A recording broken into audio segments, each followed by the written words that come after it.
Assalamualaikum warahmatullahi wabarakatuh. Ketemu lagi guys di Lafi Channel. Kita masih masuk di segmen satu hari satu hadis. Kita masih membahas tentang Sahih Al-Bukhari. Nomor hadis di 1044. Hadisnya tentang jamak sholat.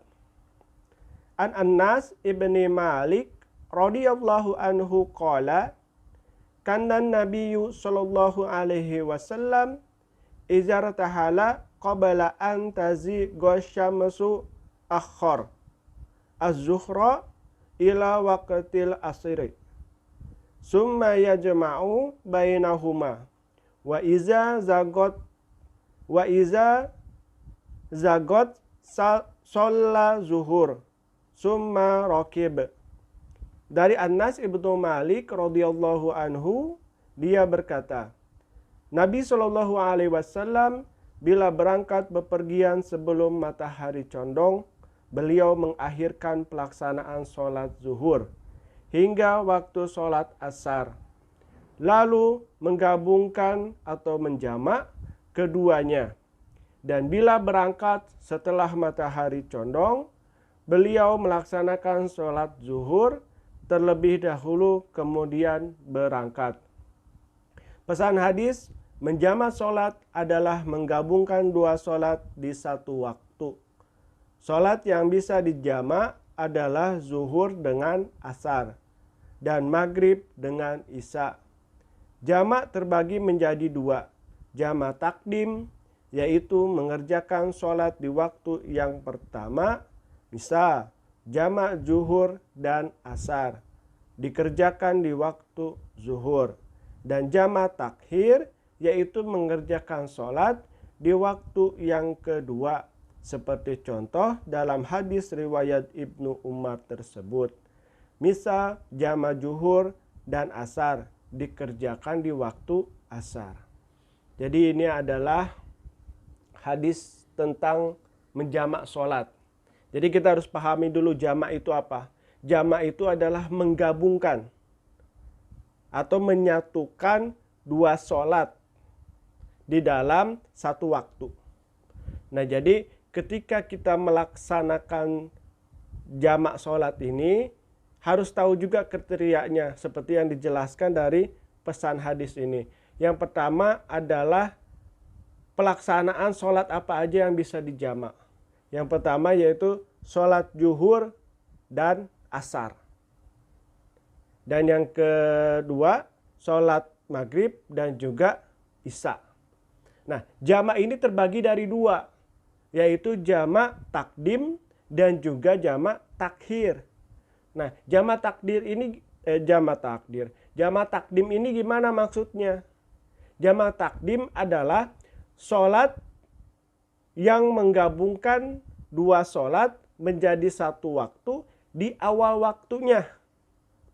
Misal, ketika kita menggabungkan sholat zuhur dan asar, tapi mengerjakannya di waktu zuhur.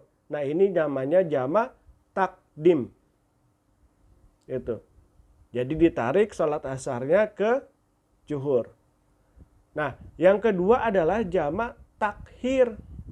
Jamak takhir itu yaitu menggabungkan dua sholat di waktu yang akhirnya, di waktu yang belakangnya. Atau misalnya sholat maghrib dan juga isya. Ini kan dijamak, digabungkan sholatnya. Nah, tapi maghrib ini dikerjakannya di sholat isya.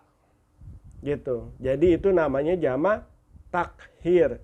Jadi mengakhirkan sholat yang harusnya di awalnya, ini diakhirkan ke waktu selanjutnya.